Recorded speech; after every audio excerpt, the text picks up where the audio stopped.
students. I am looking forward to meeting all of our students and families, forming school traditions together, and sharing our pride for Adom K-8 Magnet School within our community. Thank you for choosing our school, and I cannot wait to meet each and every one of you very soon. So before I became a teacher, I was in college, pre-med, to become somebody in the healthcare field. I started working in hospitals or doctor's offices. I did not like it, did not want that to be my life. And then I heard about the program on the radio. And that's when I decided, why not? I have a degree. Let me try to become a teacher. See how I got the ball? Yeah! So when I was in the STEP program, they helped me to pass the required test that I needed in order to get my temporary teaching certificate. They helped me to apply at different schools and get hired.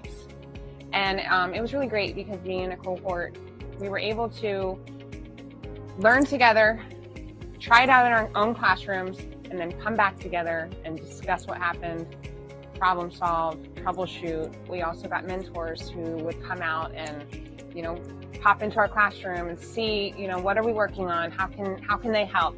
Maybe tell us something we didn't think of before. So that was a really great part of the program.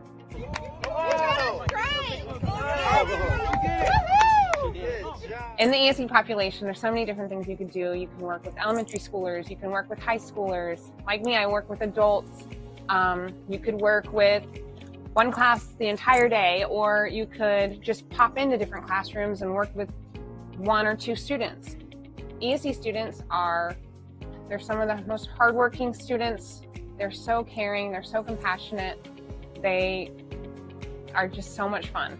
And I know for some people it might seem like daunting, but once you get in with them, with all these different students, and they're all so special in their own way, I think you'll love it. Hi, I'm Nadia Combs, school board member representing District 1. You're watching Hillsborough Schools TV, and together we're preparing students for life.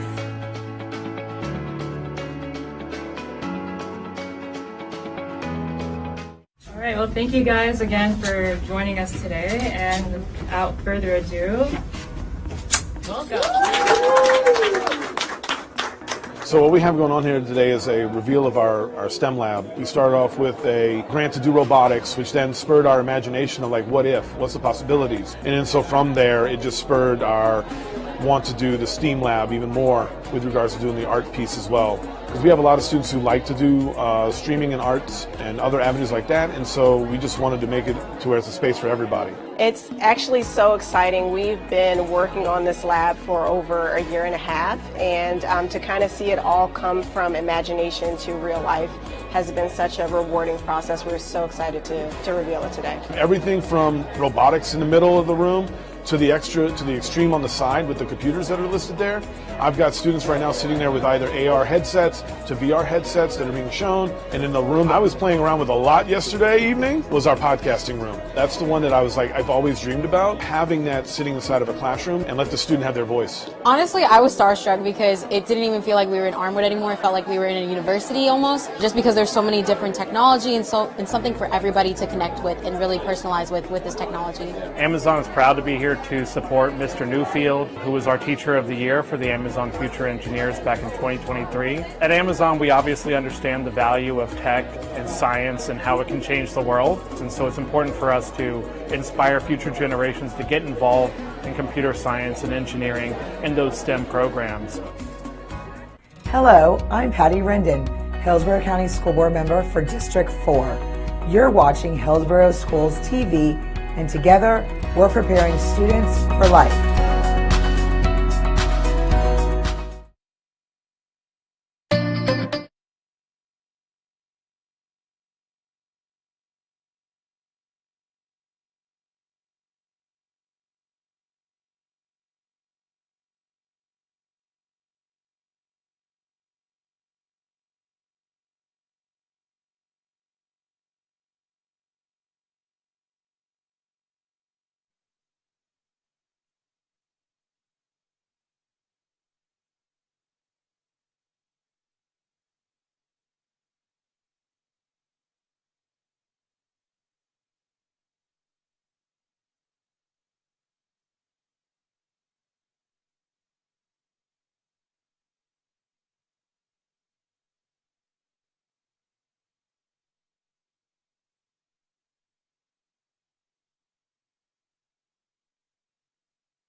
I'm Jessica Vaughn, Chair of the Hillsborough County School Board. I want to welcome you to Hillsborough County Public Schools. We serve more than 200,000 students, including children starting with our early learning programs and continuing with adults through our workforce programs. I'm Karen Perez, the school board's vice chair. Our district is the 7th largest in America, and our team is made up of 24,000 people working at close to 250 sites across the country. Nuestro distrito es séptimo más grande de los Estados Unidos y el tercero más grande en el estado de Florida. Nuestro equipo está formado por 24 millones de personas que trabajan en cerca de 250 escuelas en todo el condado. Our district is diverse and dedicated. Our board meetings are held in our board auditorium on select Tuesdays at 4 p.m. The best way to serve our students and our community is to involve you, the public, in what we do. You are welcome to meet or email any of our board members and follow our district on social media. School board meetings are covered live by Hillsborough Schools TV on Spectrum 635 and Frontier Channel 32. Meetings are also streamed live on our website at hillsboroughschools.org. Closed captioning is provided on all broadcasts, and past meetings are available in our online archive. We are interested in what the public has to say. We'll include time for audience comments before we address our business items. Our agenda and any supporting materials can be viewed online in advance. They are posted 7 days before each meeting on our website at hillsboroughschools.org. Our vision is preparing students for life, and that means all students every day. Todos los estudiantes, todos los días.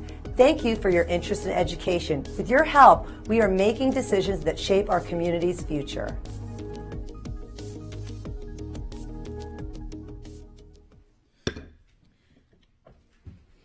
The board meeting of January 14, 2025 is called to order. Member Perez will now lead us in a moment of reflection, followed by the Pledge of Allegiance. Thank you, Madam Chair. Please join me in a moment of reflection. In light of the recent tragedies across America, including the attack in New Orleans and the devastating fires in LA, our hearts go out to all those affected. We stand with the victims and their families during this incredibly difficult time. Together, we must continue to support one another and work towards a safer, more compassionate future. We also mourn the passing of President Jimmy Carter, the 39th President of the United States, who passed away at the age of 100. His legacy as a humanitarian, Nobel Prize lecturer, and an advocate for peace and human rights will forever be remembered.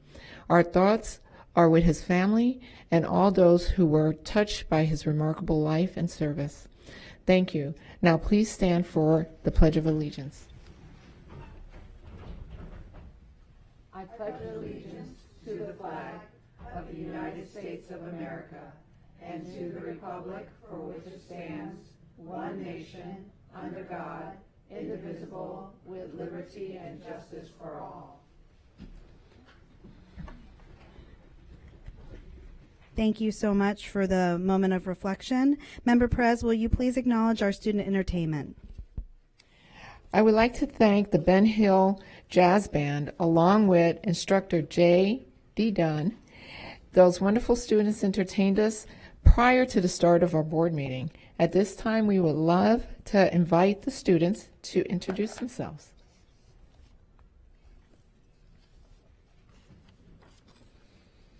Hello, my name is Connor Cruz. I'm a 8th grade percussionist. Hello, my name is Ethan Runkle. I'm a 8th grade trombonist. Hi, my name is Caden Russell, and I'm a 8th grade saxophonist. My name is Anthony Diaz, and I'm an 8th grade trombonist. My name is Reed Turner. I'm an 8th grade percussionist. My name is Peyton Brown, and I'm an 8th grade saxophonist. My name is Reese Scargill, and I'm an 8th grade guitarist. My name is Edamaya, and I'm an 8th grade trumpet player. I'm Jaden Dela Cruz, and I'm a 7th grade saxophone player. I'm JD, and I'm an 8th grade trumpet player. I'm Ryan Risk, and I'm an 8th grade trumpet player. I'm Brian Muniz, I'm an 8th grade saxophonist. I'm Laura Cease, and I'm an 8th grade tuba player. My name is David Soriano, and I'm an 8th grade saxophonist. My name is Jayana Smith, and I'm an 8th grade French horn. My name is Finn Boykin, and I'm a 7th grade pianist. My name is Jackson Hankins, and I'm an 8th grade bassist. My name is Aliana Fonseca, and I'm an 8th grade trombonist. My name is Isabella Torres, and I'm an 8th grade trumpet player. My name is Adriana Castro, I'm an 8th grade trombonist. My name is Cameron Lucas, and I'm an 8th grade trumpet player. My name is Jay Dedon. I'm the band director at Ben Hill Middle School. Thank you so much for your service to our county. It's been our honor and pleasure to play today.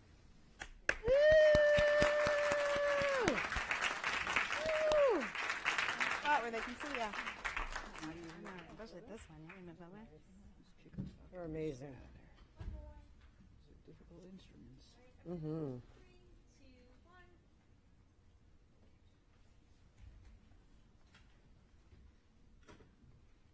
Great job. You guys were amazing. Great job. Loved listening to you guys. Great job.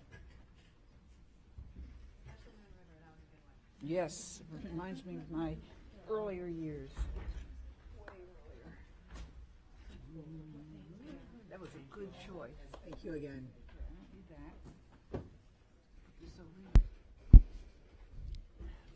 We have known withdraw items today. I need a motion and a second to adopt the agenda. I have a motion by Member Gray and a second by Member Perez. Any discussion? Please vote when your lights appear.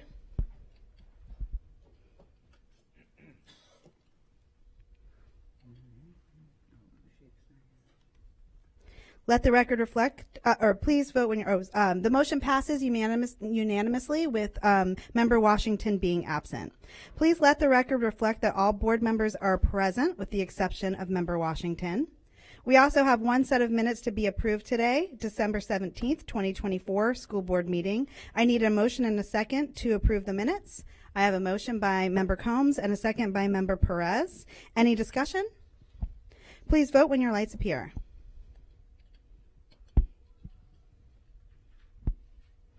And the motion passes unanimously with all board members present. Board members, I'd like to go over the format of today's meeting. As a reminder, we are a nonpartisan board who believe all children can be empowered to learn, to succeed, and our decisions will be made with that understanding. To pave the way for efficient and effective agenda statements or questions, board members will have 5 minutes to speak with 30 seconds for final thoughts. Afterward, the superintendent can respond. If you have further questions, you're asked to please get back in the queue. Member Perez will now read the board guidelines. Thank you, Madam Chair. As we begin this afternoon's meeting, please allow me to quickly review the format of our school board meetings. Please silence all electronic devices. There are speakers in the room behind me that allow board members to hear the meeting upon stepping away from the dais. This meeting can be viewed with closed captioning on the live webcast, on cable TV, and on video monitors here in the auditorium. It can also be viewed with closed captioning on online video archive. Thank you so much. We have one item scheduled for a time certain at 6 p.m., employee input. We'll now move on to recognitions. Recognition AO1, recognition of the Tampa Bay Buccaneers Best Crew Award. At this time, I'd like to call Anne-Marie Courtney, Director of Partnerships and Engagements, Philanthropy, and Outreach. Good afternoon, board members, superintendent, cabinet members, and guests.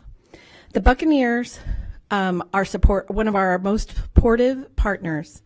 The Bucs Best Crew Program recognizes standout Hillsborough County Public Schools teachers, administrators, and support staff for outstanding service, overall impact on students, and accomplishments beyond the classroom.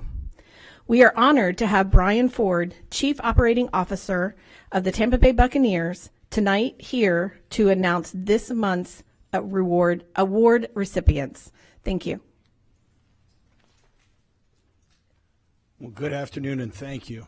Before we get started, I just wanted to kind of get everybody a little excited. I know our season ended abruptly on Sunday night, but we're still NFC South Division champs for the 4th straight year and the 5th straight time.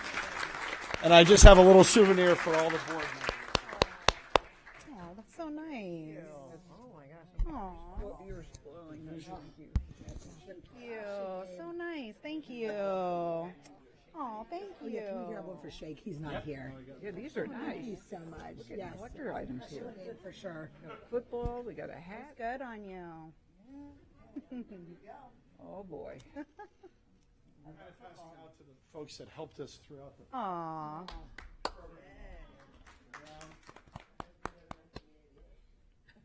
Yeah. Yep. Aw. 40. Aw. Anne Marie. Thank you. in the partnership. But now we have to get to some awards, right? Yes. So, but wear those hats proudly. Next year is going to be our 50th season as a franchise. So we wanted to bring home a big trophy to kind of kick into that. But next year, watch out. Watch out. But thank you for your ongoing support and the community support. But today it's about 3 award winners that we are so proud to have here. Nashira Mitchell is the principal at Memorial Middle School. Congratulations. And I was reading through what your peers and what your support staff shared about you, and they claim that you're a dedicated leader, compassionate mentor, and a tireless advocate for the students. Those are strong words. Throughout your tenure as principal, you've demonstrated a commitment to academic excellence and student success, improving academic performance and community outreach at several schools, not just Memorial Middle School where you are now.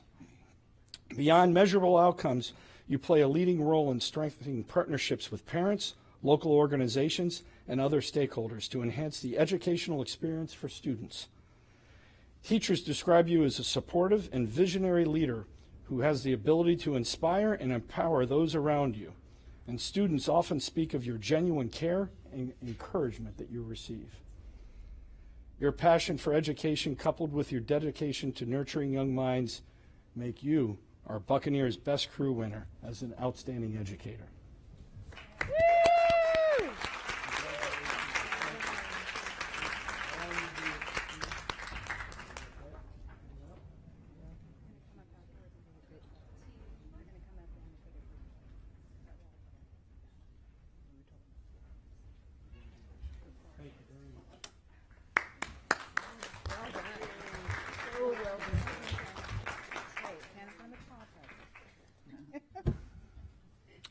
Jennifer, come on up here. Jennifer Dudley, your story is heartbreaking. Thank you. Let me get that ball there. Yeah, you gotta flip it there. Come on, no fumbles.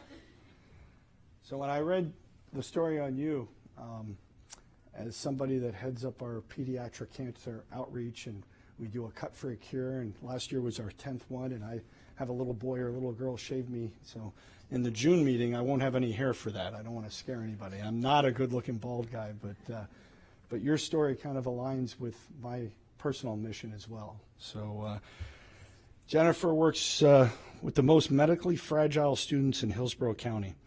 As an educator under the Hospital Homebound program, you go into the homes of the students each day that cannot attend brick-and-mortar schools due to their illnesses. Your individual instruction, careful tracking, and academic progress helps each student to return to school prepared for success. You also serve several students at the district partnership site, One Voice Academy, the first school in the U.S. for children with cancer. Here you teach children in Hillsborough County who are undergoing treatment such as chemotherapy and radiation while offering a safe learning space throughout the recovery process. You go above and beyond in your call of duty by visiting your student during weekends and evenings to bring joy and educational support to both them and their families. It is remarkable. For that, you are our Buccaneers Best Crew at the teacher level. Thank you.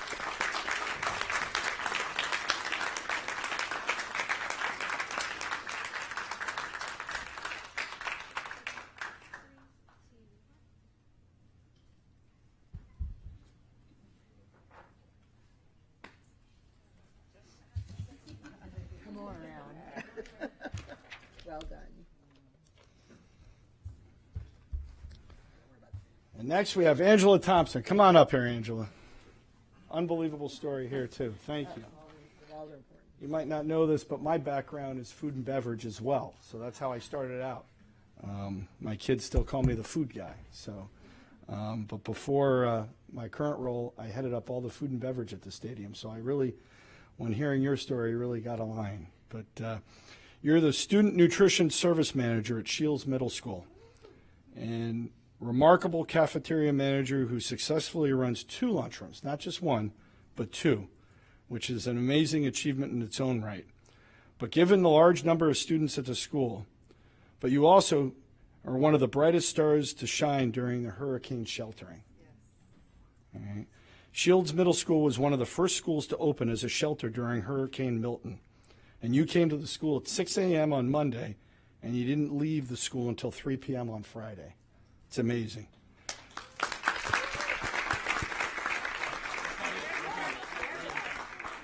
You did this to ensure everyone was taken care of, including the community, during this extremely scaring and stressful time.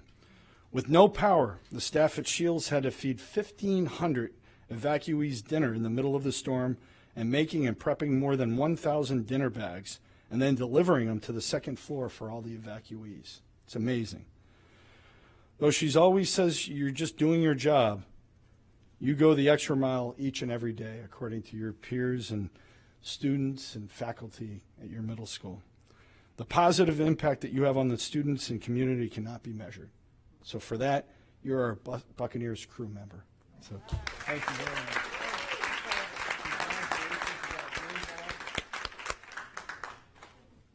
Yeah, she's going to take one individual and then she'll come around and we'll take a board one. Claire from the crisis? No? Thank you so much. Okay. We have a tradition at 1 o'clock. Right. Anybody that goes over and above gets a game ball. We started this program. All of your stories are remarkable. Individuals. Yeah. Everyone ready? 3, 2, 1. We're missing one. I wore my hat. Gotta put your hat up. You want us to put our hats? Sure. Okay. 3, 2, 1. Or would you like to put your hats on as well? Sure. Board members? Finally got my hair in one place. I might even ask you to say Tampa. Hey. Now I feel at home. Yeah. There we go. All right, ready? 3, 2, 1. Keep smiling.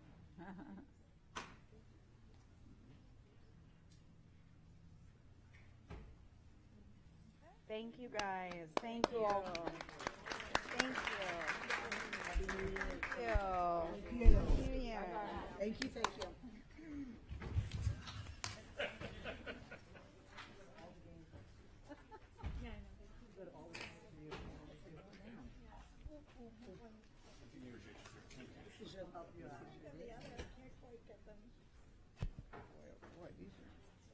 All right, now we'll move on to AO2, Recognition of Human Trafficking Awareness Month for January 2025.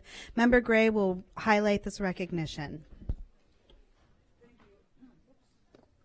Thank you, Chair, Madam Chair, Jessica Levon, for allowing me the time and the space to read and to give a recognition to the human trafficking situation and committee. The recognition goes as follows. Human trafficking, aligned with social media, impacts and affects as many as 27.6 million people worldwide, including children who are trafficked for labor and sexual exploitation. According to the National Human Trafficking Hotline, Florida ranks 3rd in the nation of reported cases of human trafficking. Tampa, Florida is the 3rd highest metropolitan city of human trafficking in the United States. The average age, sadly, is for trafficked youth begins at 9 and runs now up to 13. That's the average young age. According to the Florida Alliance to End Human Trafficking, some stats, the average victim of sex trafficking is sold between 15 to 40 times per day. These victims have been victimized with violence, disease, overdose, and untreated medical conditions. 80% of reported cases of sex trafficking involve women and young girls. 88% of reported cases involve online communication, thus the cell phone. Sex trafficking makes up over 70% of all human trafficking cases globally. Hillsborough County Public School teachers, support staff, administrators, school community officers, parents, and community stakeholders play a critical role in recognizing potential human trafficking and in helping victims assess specialized services. The Human Trafficking Committee, which we have here for the last 7 years, and the School Board of Hillsborough County recognizes the risk factors of vulnerable youth and chooses to educate students and the community about the warning signs of human trafficking and the increased use of social media as a conduit to contact, recruit, and gain information about their victims. Last, the School Board of Hillsborough County recognizes the partnerships with the City of Tampa, the Hillsborough County Sheriff Office, all local enforcement agencies, the Federal Bureau of Investigation, the No More Foundation, and other agencies to take an advocacy role to communicate information to stakeholders so that all students in the community identify and report human trafficking. The recognition will be sending a strong message that our Hillsborough County Public Schools will not tolerate any form of this crime. A big thank you to our Hillsborough County Public School Committee, Drucy Diaz, Betsy Moriarty of the FBI, Amber Johannesson of First Priority, Amy Marie Granger, Hillsborough County PTA, Kate Popa, No More Foundation, Jan Edwards, Paving the Way, and many other stakeholders have made a commitment to serve on a panel. And thank you very much again, Madam Chair, for allowing me to mention this important recognition. Thank you. Thank you, and thank you for all your work on this issue. Public comment. The board welcomes comments from citizens and values your input to the board. In order to provide the most comprehensive response to your comments, our staff will follow up with you and keep our board informed of the responses. Our school board respects the public's right to speak to the board, and we appreciate you taking your time to be here. However, it is requested that when you address the board, comments are not directed personally against a board member or staff member, but rather directed at the issues. Any behavior intended to interrupt the orderly conduct of this meeting will not be allowed. Our civility policy is in place. When addressing the board, please state your name and speak clearly into the microphone. This afternoon, each speaker will have 3 minutes. Reminder that your 3 minutes will start when you begin speaking. When there are 30 seconds left, you'll see a yellow light on the lectern. A red light and a chime will indicate when your time is up. I'll now call up our 5 speakers.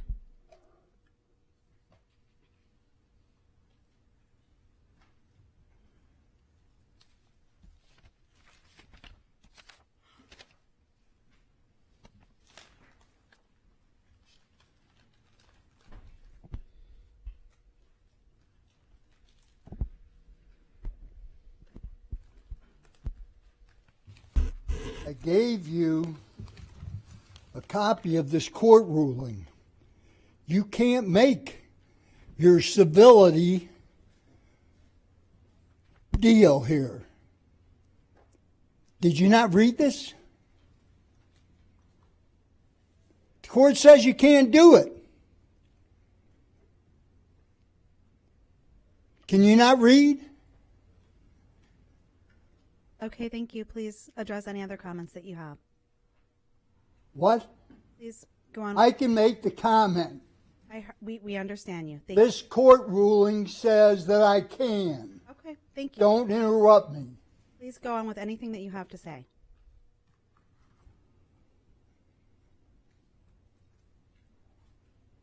I'm going to have another meeting with my lawyer. You're pathetic. Absolutely pathetic. Fires in Los Angeles area are a grim look into the future. As Los Angeles burned for days on end, horrifying the nation, scientists made an announcement on Friday that could explain the deadly conflagration 2024 was the hottest year in recorded history. With temperatures rising around the globe and the oceans unusually warm, scientists are warning that the world has entered a dangerous new era of chaotic floods, storms, and fires made worse by human-caused climate change. Now, the word is correlation. Your stupid, dumb buildings belching carbon into the atmosphere make that happen. Hurricane Milton is terrifying and it is just the start. What are you smiling about? More hurricanes are slamming the Gulf Coast. Is this the new normal? Well, yes, it is. Oh, you think it's funny?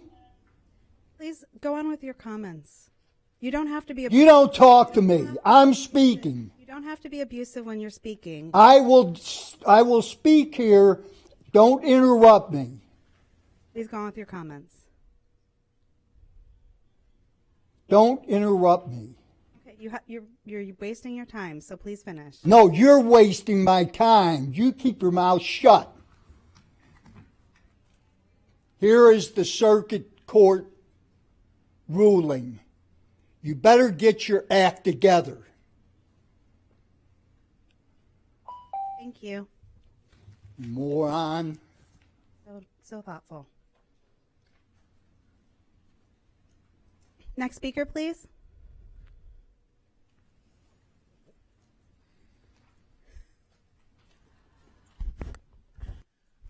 Good afternoon. My name is Tina Williams Brewster. Happy New Year to everyone. I've been been gone for a while, taking care of some business. Today I wanted to talk about, you all have been doing a good job. However, it's still some things on our radar that need to be addressed. I'm here to talk about the lack of supplies for our restrooms for our students, the lack of toilet paper, soap, things like that. Why are the restrooms still being locked? During lunches, 5th, 6th, or 4th, 5th, and 6th period, we need to really talk to our principals about patrolling the restrooms. If we know activities are going on in the restrooms, we need to be in charge of policing or doing something about them. I'm really sick and tired of my daughter coming home and telling me she can't go to the restroom. There's no toilet paper, there's no tissues. We now, have no soap. What are we doing? What are our tax monies paying for? You all got your big raises that you wanted, so I'm hoping to see that you put some of the resources that you've gotten to making sure that our schools have the basic supplies that their needs. I've received many calls from parents saying that the schools don't have printers. They're unavailable for students with disabilities. We've got to do better. These are things that we can fix at the local level. I encourage all the principals, assistant principals, to really look at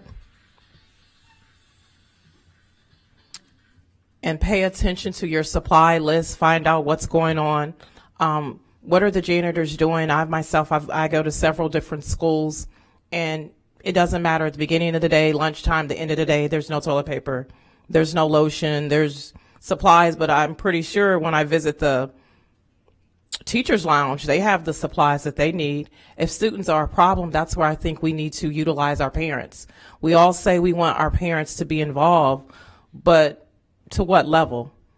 You just want the parents to give money, send their kids, and then when there's real work to be done, that parents could volunteer to patrol the restrooms. I mean, we've all passed our background checks, so we're able to be there.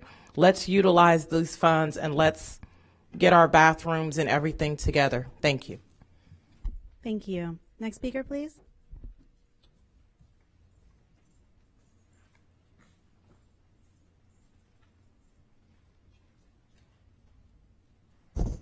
Alan Brewster, good evening.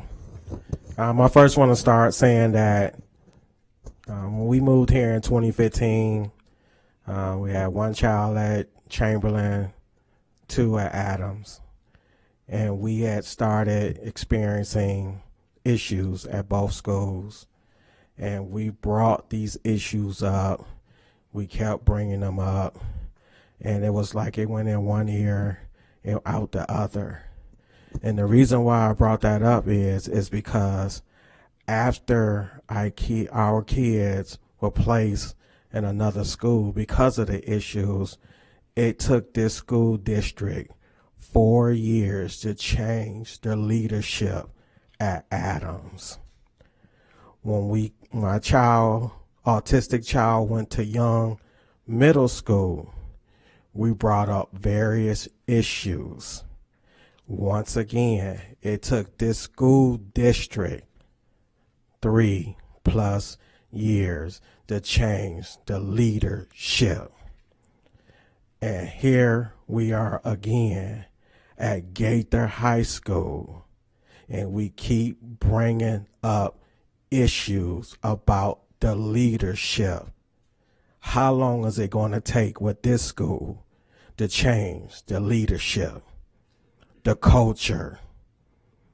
No child should have to go to school and experience discrimination, racism, the staff talking stuff they shouldn't be talking in front of students, or they voicing their opinion about a parent not volunteering because they're going to the school board to talk about issues. Every parent has a right to come here. Every parent has a right. But once again, it's the leadership. I got my documentation, and I didn't come here to blow no smoke up anybody's chimney, if you understand what I'm saying. How long is it going to take to change the leadership at Gaither? Thank you. Next speaker, please.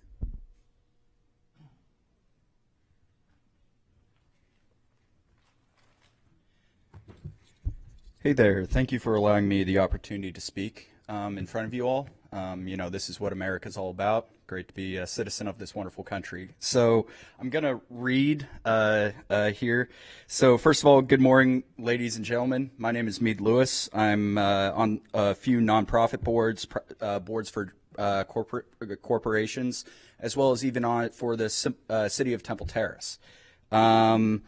Last year, I returned home after several months in the war-torn regions of Ukraine, and I can testify that violence is a horrible thing that infiltrates cultures deeply. And we took a moment of silence this morning or this afternoon to honor those that were victims of such violence in New Orleans. Today, I'm speaking as a concerned guardian of an incredible, brilliant 15-year-old girl that my wife and I were blessed to have join our little family last November. Due to her being tested into the 11th grade, very impressive feat at her age, she was admitted into King High School. Last week, she made my wife and I aware that King High School has canceled all of the remaining pep rallies. I'll give you the reasoning in a moment. That's my hook for the speech. Now let me talk about the Garrett PD 65001 walk-through metal detector. It has an integrated backup battery system, location indication lights, and an optional 32.5-inch ADA-compliant accessibility. For $5,136, this unit can be yours. According to the manufacturer, a facility such as King High School would require 5 of these units in their main entrance at a cost of $25,680.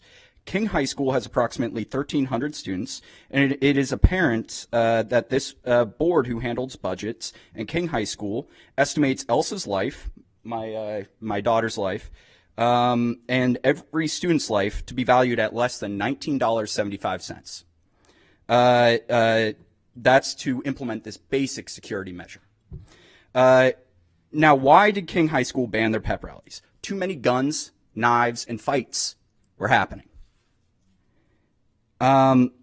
King High School has a weapons problem. Their solution? Half-baked measures of banning pep rallies, suspensions, and expulsions. Yet this is a cultural issue that we cannot stop just through simple slaps on the wrist, no pep rallies, punishing the masses for the problems of a few. That's my time. Thank you. No, you have 24 seconds. I have 30 seconds. Okay, I'm going to rush through the last bit of this. Yet this issue still remains. Human life is valuable. When will this district and King High School value human life more than $19? We open this meeting again to mourn the victims of New Orleans violence. And it's not just a problem with these students. People can come in from the outside with these weapons. Thank you so much for your time. Thank you.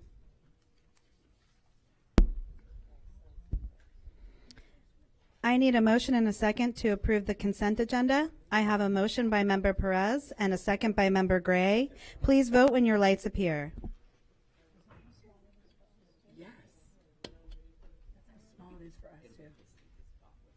And the consent agenda has been approved. I will now call on Superintendent Ayers to highlight our administrative appointments. Thank you, Madam Chair. We have two principal appointments actually this afternoon, and I want to start. We have a new principal of Walker Middle School, and that is Sarah Caldwell. Sarah, if you could please stand. Come on down, please. So just a little bit about Sarah. Ms. Caldwell began her career in HCPS in 2010 as a Head Start teacher. In 2011, she transitioned to a peer evaluator and served in various capacities, including resource teacher and teacher talent developer through 2018. And in 2018, she was appointed as the assistant principal at Walker. And beginning in 2023, she served at both Hill Middle and Hammond Elementary Schools before her appointment today as principal, the new principal of Walker Middle. Congratulations, Sarah. And family and friends, if you want to stand up as well.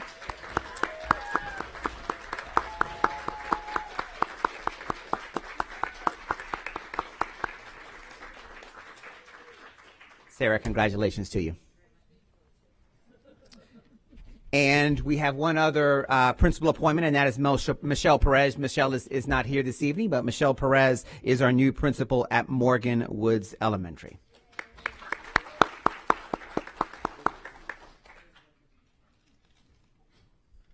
Congratulations, principals. We will now pause for a moment for those who'd like to exit the boardroom. Congratulations.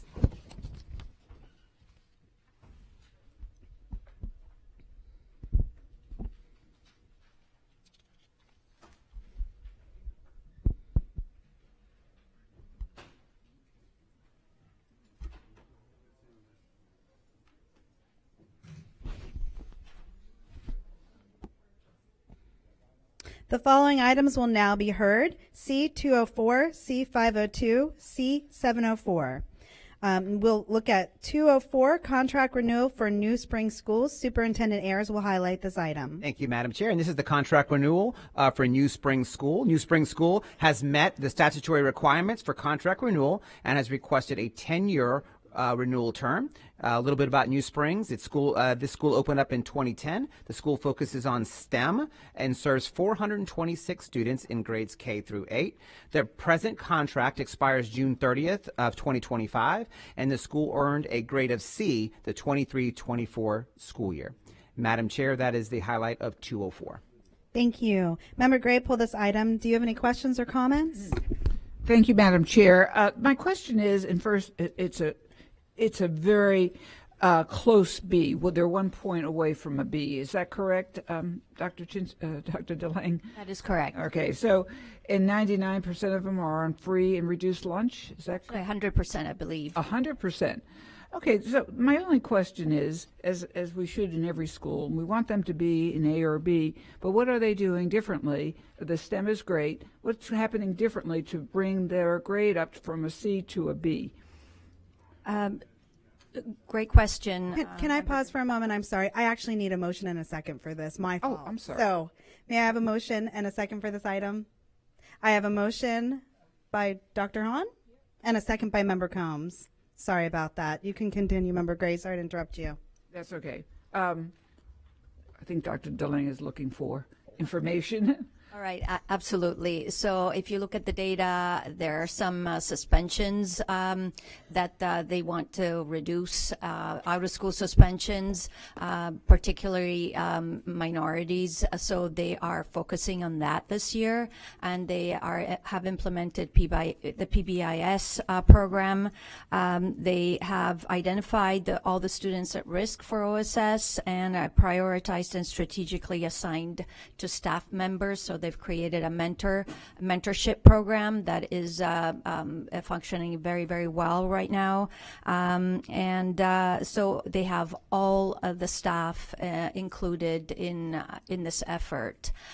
So that's the focus this year. So this is, and this is so important. When you talk about the PBIS, I hope they come to us for some suggestions. We're doing that right now. Absolutely. They are open to all of our trainings, so they are included in that. Yes. Okay. Very good. Thank you so much. You're very welcome. Thank you, Member Gray. Member Rendon. Thank you so much, Madam Chair. I'm very excited for them to be providing these services in our community. One of the things that I in visiting New Springs is that the cultural awareness they have. Twice a year, they run complete culture fairs with all their families that come in and share their culture of their community, share their culture of what they're doing in their their backgrounds, which is so exciting. And it brings a sense of family to the school, which I'm very excited about. I also enjoyed their science fair and what they've been doing and expanding on that through all their grade levels. And you could see the difference in depth from the elementary all the way up to the middle school. And so I was very excited to see that as they're growing in that and growing. And I know it takes time. It's been a long recovery from COVID, but what they're doing with bringing their families into the school and having much more of an interaction with their families and doing many things throughout the course of the year to bring their families into the school and provide them support and assistance is excellent, as well as building on their academic excellences, I think is great. So I highly recommend this individual school. Thank you. Thank you, Member Rendon. Cinzia, is this your last meeting at this point? Actually, I would like to introduce Angela Weary Crooks. Oh, there she is. Okay. Angela, we're co-directors right now, and the next one on the 28th, we've got another contract renewal, so she will sit in the hot seat, and I will be behind the scenes in case she needs some questions answered, but she's ready to take the reins on. So after the last board meeting in January, that will be my last one. Yeah. Okay. Well, thank you. You have some big shoes to fill. I know that you're ready to fill them and a lot of questions to answer every time you have an agenda item, I'm sure. Okay. Thank you very much. Are there, seeing that there's no further questions or discussion, please vote when your lights appear.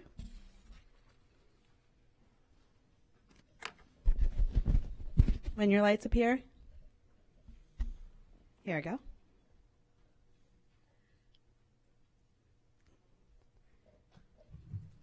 I don't think we're able to, oh, there we go. And then the item passes unanimously with Member Washington being away. And the next item that we have is 704.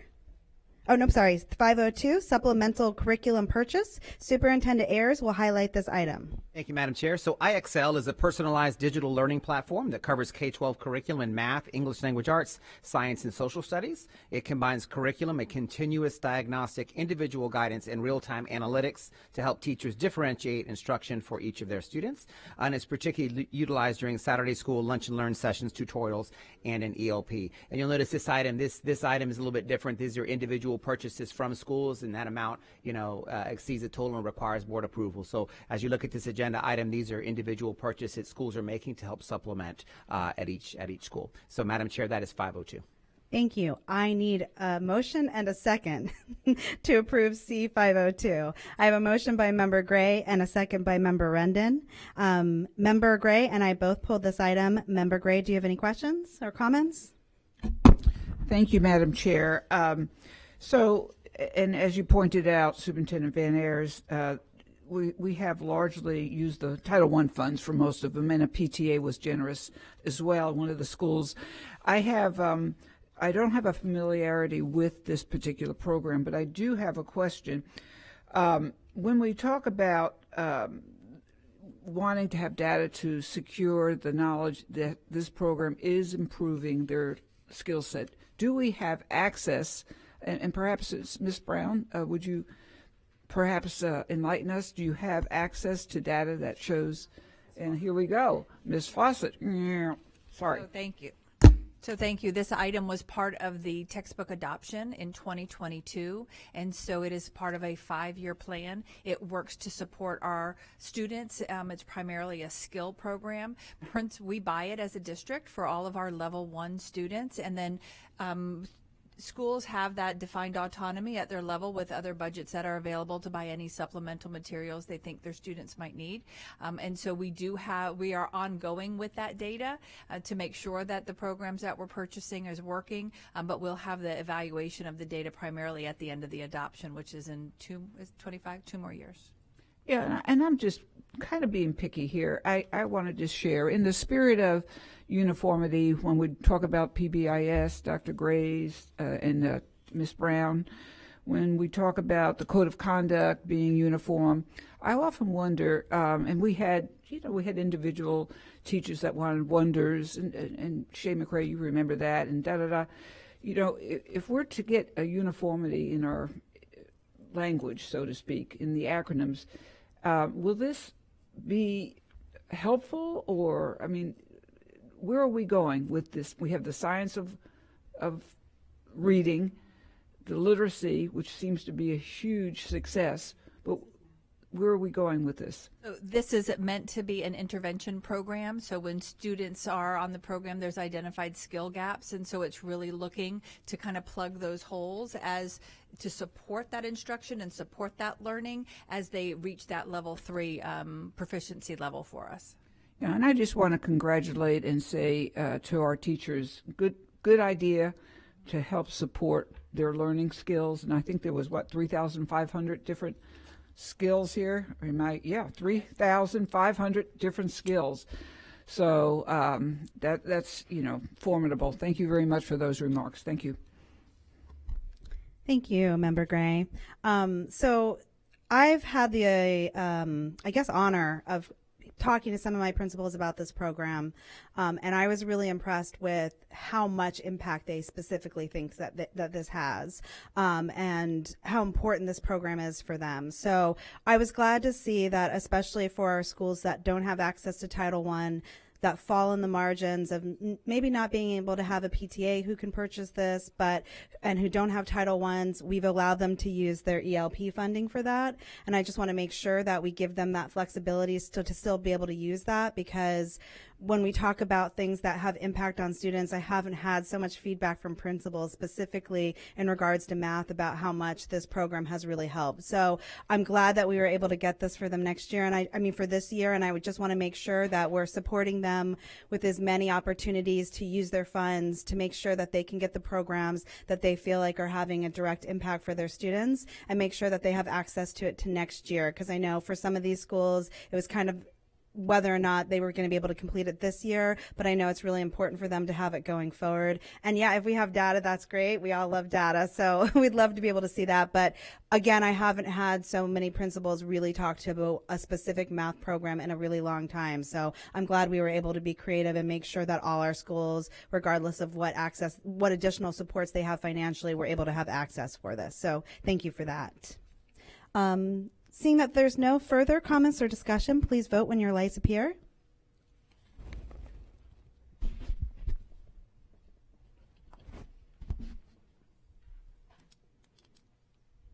Member Gray?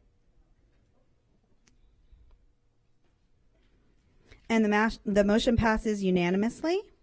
We will now go on to 704, Piggyback Region 4 Educational Service, Student Nutritional Services, and Superintendent Ayers will highlight this item. Thank you, Madam Chair. And this is part of our Student Nutrition Services program, and they wish to purchase computer hardware, software, and supplies that will be used in various cafeterias in our school district. The awarded vendor, Connection Public Sector Solutions, is to supply the required services per the terms and specifications listed in this RFP. Previous contracts with various specific suppliers have been approved by the board and implemented during previous years. And that is item 704, Student Nutrition Services. Thank you. I need a motion and a second to approve C704. I have a motion by Member Rendon and a second by Member Combs. I pulled this item. So my question and comments are, seeing that I've spent a lot of time talking to cafeteria workers, one of the biggest challenges that they've had has been hardware and just the updated software and, you know, making sure that when they're checking students out or going through the lunch program, that they have the most up-to-date technology. Is this going to be a direct fix for that and improve that process?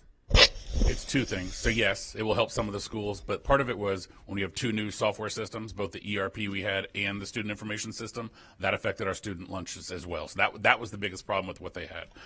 It's not funds. Thank goodness our CEP program has been very successful. This board approved. So there are funds to do that in student nutrition. But this year, most of the problems we had were software related and not needing new software, but not having what they needed from the supplies and some of the many things that we've hashed at this dais a few different times. So we look forward to Focus and our student information system and that helping them out. But as far as hardware goes, they have everything they need, and this will help. This is 40 laptops that will go directly to the managers of schools that need them. Okay, I appreciate that. Member Rendon? Thank you, Madam Chair. So this was a little different, and I've seen them on our next few agenda items where when we're designating out the revenue source, we're only saying federal and state. That really isn't very specific on exactly where the fund money is coming from. So I kind of want a little bit more detail on exactly where the money is coming from. Sure. There's a fund in student nutrition that is for capital dollars. That's their federal and state. We can spell it out a little bit differently to make sure we're very clear with the district. But this is student nutrition money that can only be used, federal dollars can be used on their program.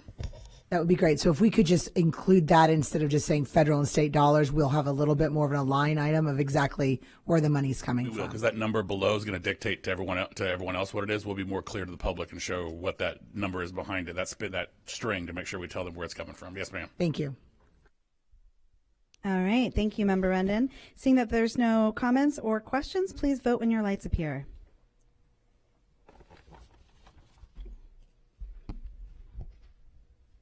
All right, and the motion passes unanimously. We will now move on to superintendent comments. And take it away, Mr. Superintendent. Thank you, Madam Chair.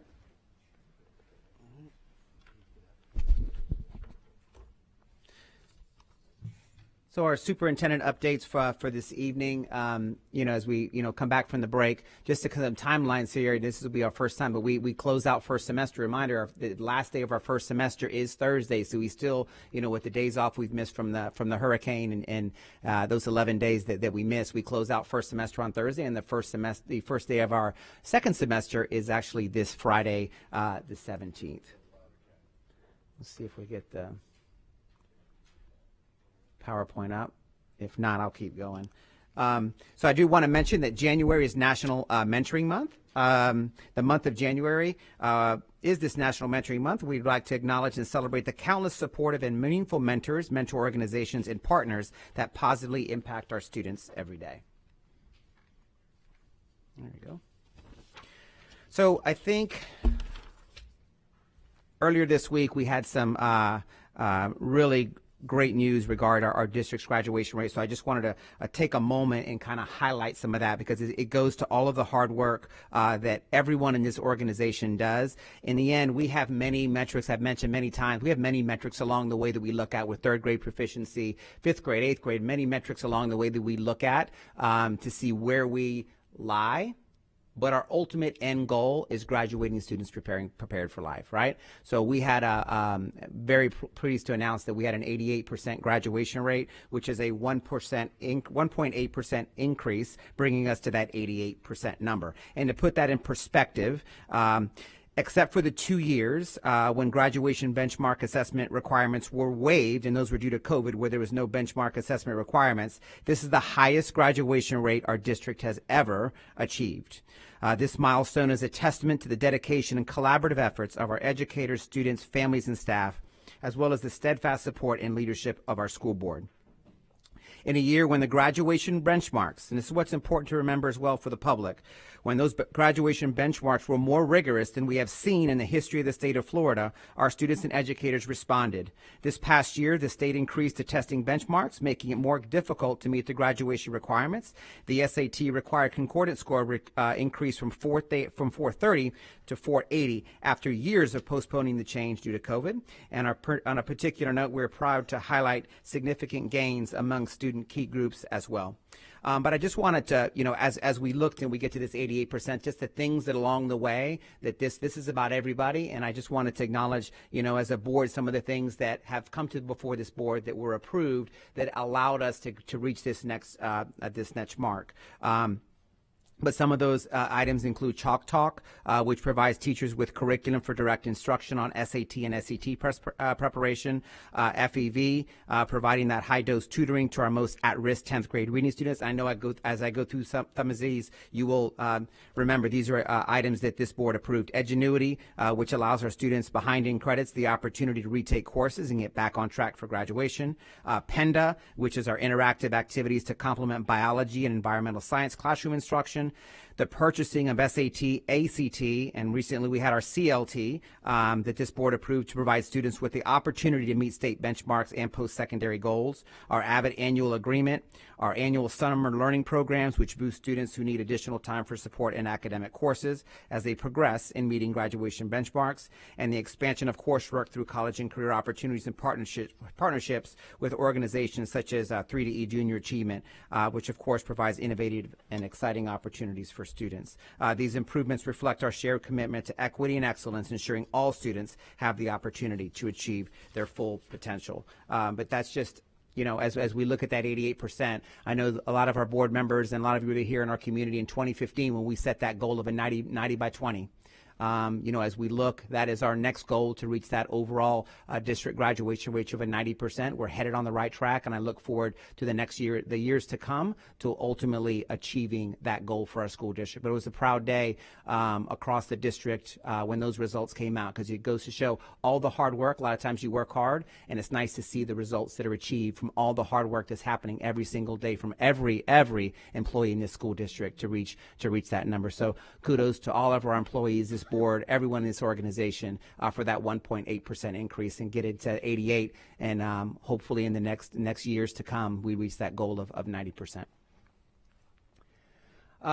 NROTC, congratulations to Steinbrenner High School senior Jason Couture on receiving the Naval Reserve Officers Training Corps Marine Options Scholarship. This scholarship, valued at $180,000, will support Jason as he pursues a post-secondary education and prepares to earn a commission in the U.S. Marine Corps. He was the top-ranked applicant in the Southeast region, an incredible achievement that earned him this prestigious opportunity. He plans to attend either Virginia Tech or the Citadel to study intelligence security systems, and upon graduation, Jason aspires to follow in the footsteps of his father and grandfather by becoming a proud third-generation Marine. Very cool. And with supportive organizational culture, just some reminders that we're gearing up once again for the 4th annual race. Hard to believe this is year 4 now for our annual Race for Education. There's the 5K or the 1 mile run walk on Saturday, April 12th, and this is just a wonderful opportunity to come together as a district, get active, and celebrate public school education and celebrate Hillsborough County public schools. We had our principal meeting. We're trying to get everybody, spoke to our principals last Wednesday, just around getting some teams together. So just want to let our community members know this is about our entire Hillsborough County coming together on a morning run walk as we support public education here in Hillsborough County. And coming up, always one of the great nights of the year is our Excellence in Education Award. So I know board members, you all always look forward to this great event over at the Strauss Center. That is already coming up, hard to believe, but it's next. I'm very excited about it. I can't wait. Got a surprise. Yeah. So that is next Thursday, January 23rd. And I did want to highlight just who our finalists are.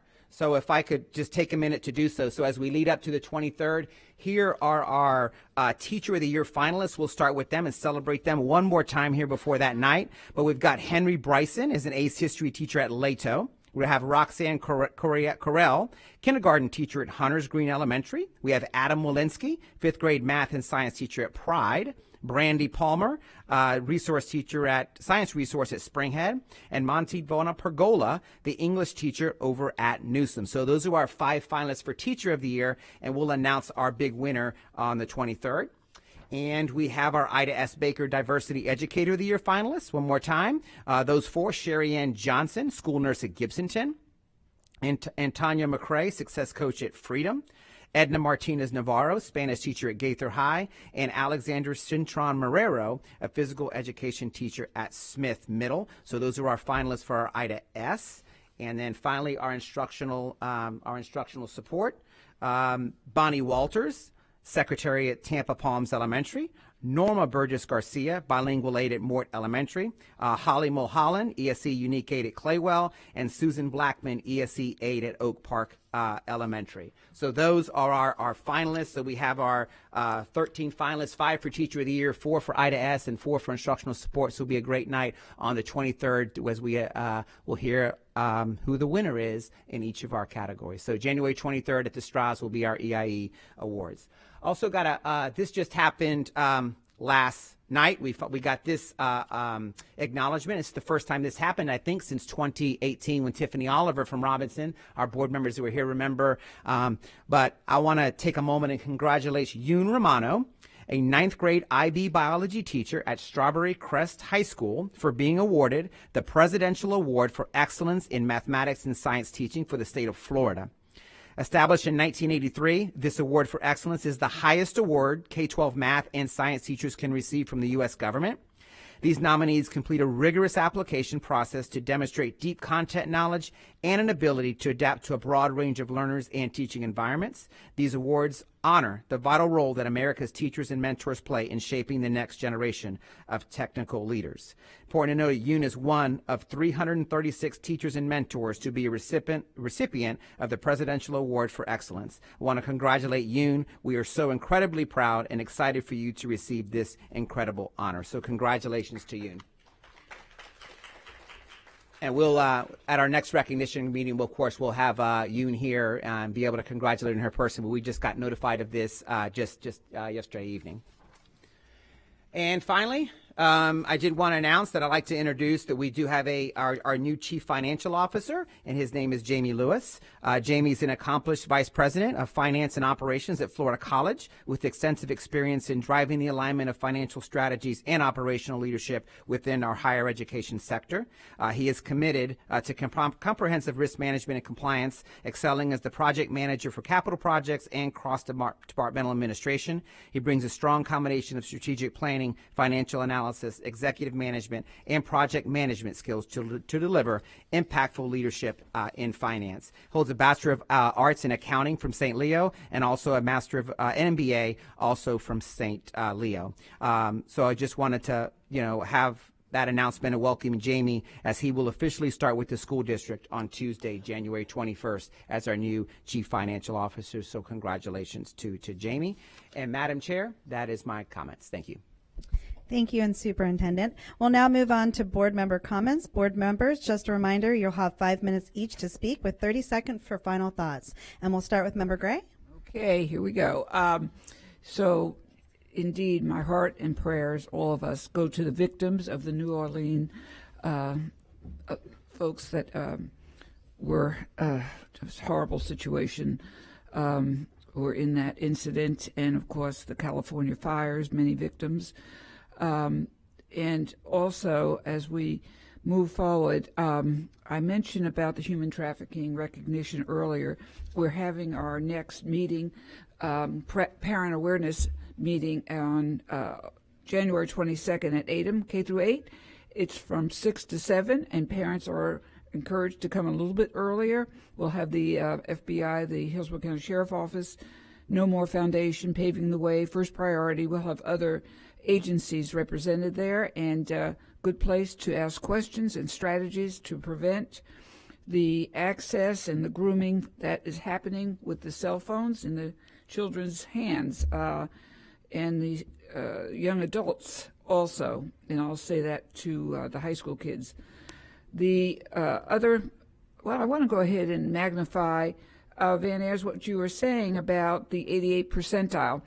And we're reminded that in 2016, 2017, I remember it was under Jeff Akins, we had a 76%. And wow, when you think about bringing us up to 88, that's pretty significant. It takes a lot of work. It takes a tremendous amount of dedication. A shout out to our wonderful administrators, our hardworking staff, our ESE population and their staff, our teachers and the paras, even the custodians and bus drivers. It all works together, and they worked hard. I wanted to point out the ELL students, actually the rate increased, I don't know if you mentioned that or not, to 3.1%, which is, that's a hard nut to crack. The Hispanic students increased 2.2%, and the black students, the graduation rate increased by 1.8%. So, it's a significant amount of good news, and very, very good. I also wanted to say a tribute to Ken Hart, a veteran of Hillsborough County Public Schools for over 20 years. A Hall of Fame wrestler, for some of you who are into wrestling. I think, Member Combs, you are. A heartfelt man whose skill set in leadership is unmatched in many ways.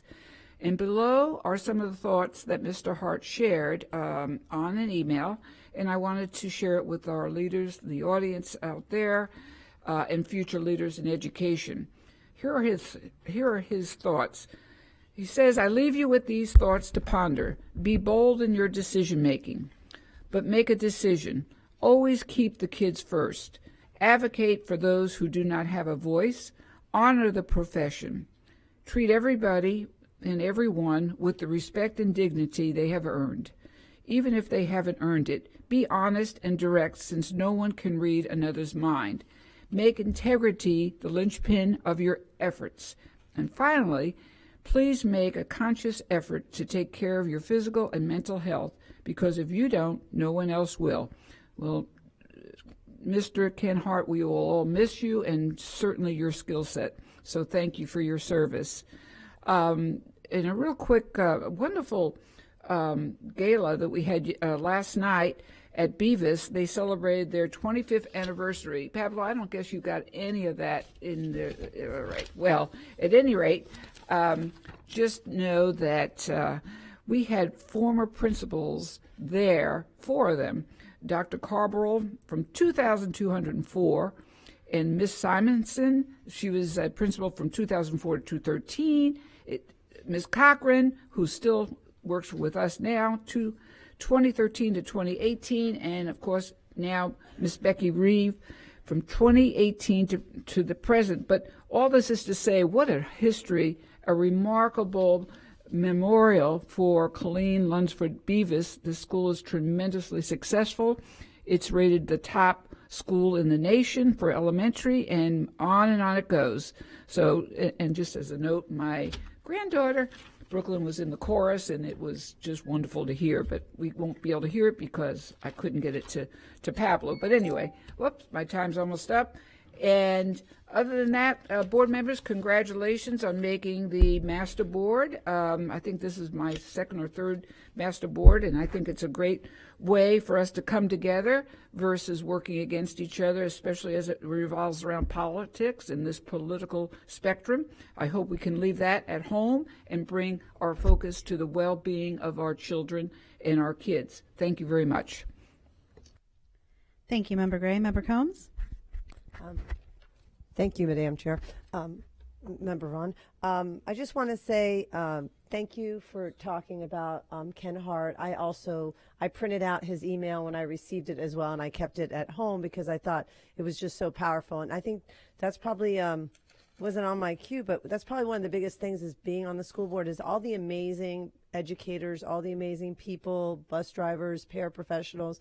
I mean, just yesterday I was at Egypt Lake, and there are 2 paraprofessionals, and the way they were taking care of all the kids. And then I saw Frank from the PTA, who was the leader of Prank. He now works at Egypt Lake. And so it's just so amazing to see so many people who really care about kids and the community. So a great shout out for the graduation rates, and, you know, keep pushing to make sure those kids aren't getting certificates of graduation, that they actually get a graduation diploma, and continue to work hard so that way many students have a lot of options as we move forward in life. And I think that one thing that we keep being challenged at, even when I was at Egypt Lake, there were still 4 vacancies, and we need to continue working at that. When I was looking at some data last night on like national data on what's happening, Florida is still one of the lowest. I mean, as far as the highest vacancies across the nation, we have Georgia and Alabama, but Florida has one of the highest vacancies in the nation, and also has one of the highest as far as the number of students compared to the number of teachers and people who are coming into the College of Education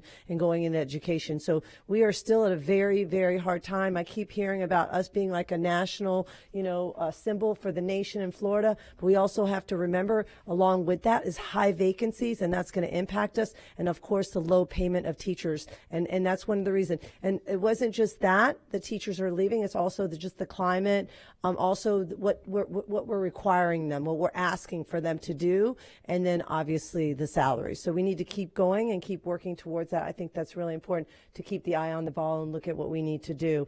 A big shout out to the Parent Community Center, to Marcos, Owen Young, and of course Christina Fernandez. Just in December, you remember it's the holidays, but there were over 124 visits, and 76 were Hillsborough County applications. So that's really working. There's no additional fees. It's coming all from the general. It's just like instead of here, people at ROSAC, they're out in the community, and we're getting students. We're supporting families. We also had 12 parents go into the adult ed program. So just really working in that area. I see it being really effective, and hoping that we can continue doing that, because that's what it's all about, supporting families and making sure we're getting great applicants, which is amazing. We met one of our applicants. He didn't have a computer, as I said, at home, and that's why, and every day we're getting more and more applicants, because it is hard to go through that application. It's a long, lengthy process, and sometimes if English isn't your first language, or if you're just not in that computer age, there's a lot of people, who are not very techy, and that's very difficult for them to go through. Then lastly, we are getting back together, the Early Learning Task Force. I don't like to just meet to meet. We kind of hit a wall, but thank you, Superintendent, for coming in. And I know Dr. Hicks is going to come, and any board members who are interested, that's going to be on January 22nd at 1 p.m. I know that, Member Hahn has been like a huge advocate for early learning from her whole career. And I think all of us on this board are very, very interested in early learning. And of course, the early learning, and then that making sure that preparing students for life. So the more ideas, the more suggestions, the more support. I think when you look at, Tampa being such a desert for early learning in some areas, it is really impactful. And I will say, the other day I was at a restaurant, and I was sitting there eating dinner, and I saw a family, and the daughter had her thumb in her mouth. She was like 2.5 years old, and she had these like light up headphones, and so did the other daughter. And the entire time, the whole family was on the phones the entire time, even when the food came in.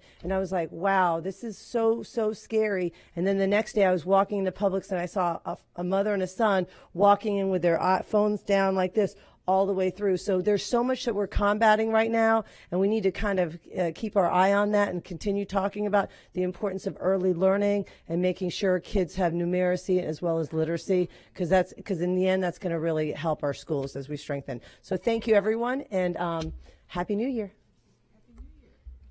Thank you, Member Combs. And just to close with, I just want to say a few things. First, New Tampa, one of our employees at Clark Elementary, unfortunately, experienced a great loss of her husband a few days before Christmas. So I just want to say for myself and the board and the district that our hearts go out to Miss Glantz from Clark Elementary. Horrible tragedy, and I just want to convey our most sincere condolences and our love and support to the family and the community around that. Also, I wanted to say congratulations to one of our own, our Executive Director of Transformation Schools, Miss Allen. is one of the first inaugural emerging state executives for a cohort of women leading education, which has been a big deal. So I just want to say shout out and congratulations to her. We've touched on a few things regarding graduation rates.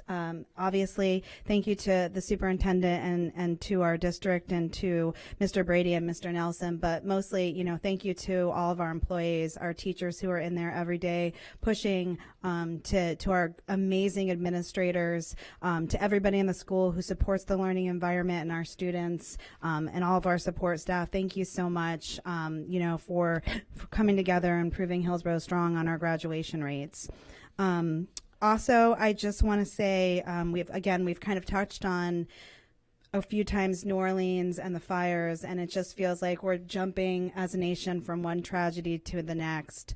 And our hearts really go out to everybody who's been affected, everybody who's lost homes, everybody who's still in danger. And of course, thank you to all the first responders and the firefighters who have stepped up, from other countries, even Canada, Mexico. Everybody's coming together to support. So, we just want to send our hearts out to everyone who's still facing or in danger who have lost from that tragedy. Thank you for covering that in your moment of reflection.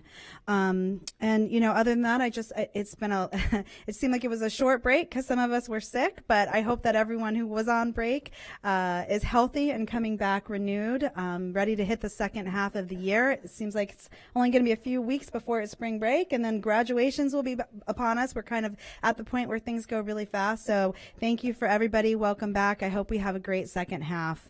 And seeing no further business, this meeting is adjourned early. They said no employee comments. Yeah.